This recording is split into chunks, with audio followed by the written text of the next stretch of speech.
Mes chers compatriotes, le 22 janvier 1963, le général de Gaulle et le chancelier Adenauer signaient le traité de l'Élysée pour sceller la réconciliation franco-allemande.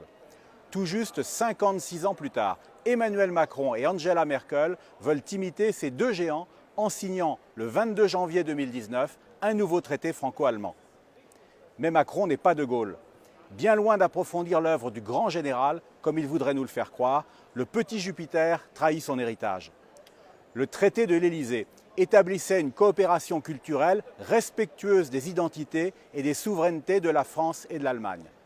Cette coopération concernait principalement l'éducation et la jeunesse.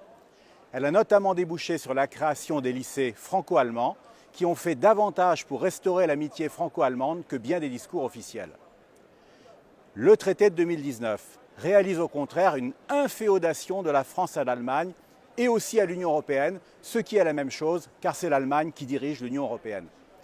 Macron trahit ainsi l'identité et la souveraineté de la France.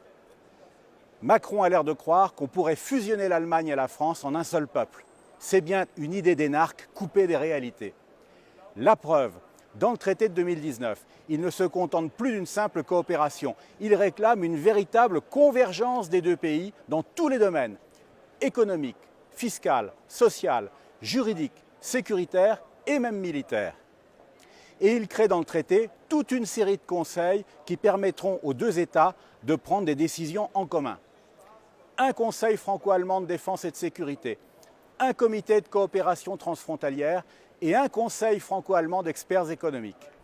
Il revitalise aussi d'autres conseils qui existaient déjà mais qui s'étaient un peu endormis.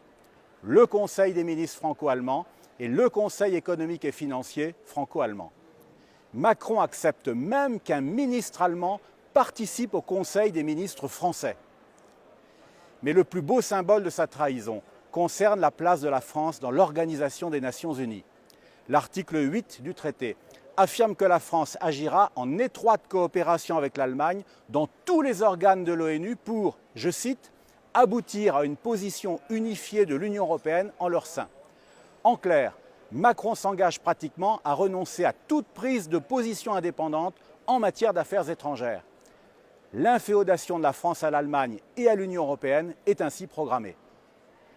Encore plus grave, l'article 5 du traité affirme que la France et l'Allemagne procéderont, je cite, à des échanges de personnel de haut rang entre leurs équipes du Conseil de sécurité de l'ONU. En clair, Macron s'engage ainsi à partager avec l'Allemagne le siège permanent que la France a le privilège de posséder depuis 1945 au sein de ce Conseil de sécurité. C'est là sa plus grande trahison. De Gaulle avait restauré la grandeur de la France. L'obtention de ce siège permanent faisait officiellement de notre pays l'un des 5 États les plus puissants du monde. En y renonçant, Macron rabaisse la France au nom d'une illusoire souveraineté européenne qui fera en réalité le jeu de l'Allemagne. C'est pour moi la trahison de trop. Les Gilets jaunes ont décidément raison. Emmanuel Macron n'est pas digne de diriger la France.